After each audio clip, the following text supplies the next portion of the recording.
I could hear this kerfuffle, and I remember turning round to my right, and Cantona was still walking. However, he was looking back at somebody, and suddenly became apparent that there was a guy in front of me, and I have no idea where he came from, and I only learned afterwards that in fact he was sat 11 rows behind me and had run down the steps beside me.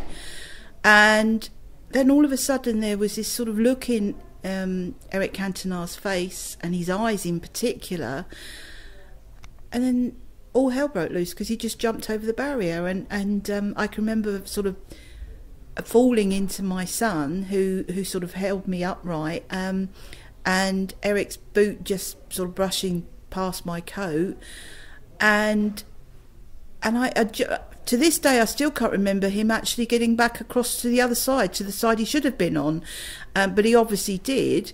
And then it was a question of everybody looking at one another thinking, oh my God, what just happened? I think that that time, I remember there was a police inspector came and he sat down beside me, and I can remember sort of shaking quite a bit. But then the game continued, and it was still this sort of amazement at what you'd actually seen. And that, I think, really made the game then much more, that's when the crowd seemed to change. There was a lot more anger in the crowd.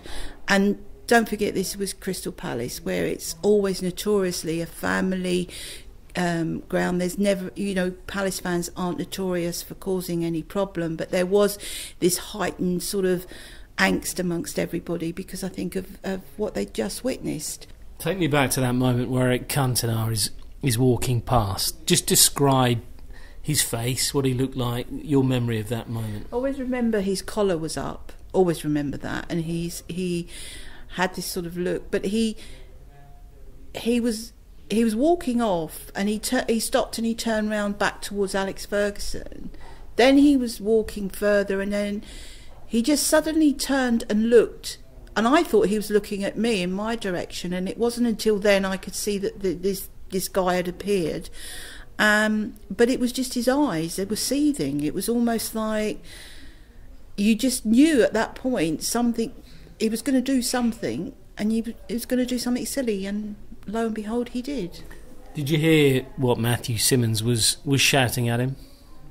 No, to this day, and it's not just because of my memory either, but nobody I would think could hear what Matthew Simmons was saying. I actually swore on oath in a court I didn't hear anything, and there was such a kerfuffle of noise from every corner of the ground that anybody that could hear what was said was a miracle person, because you really couldn't hear what was said.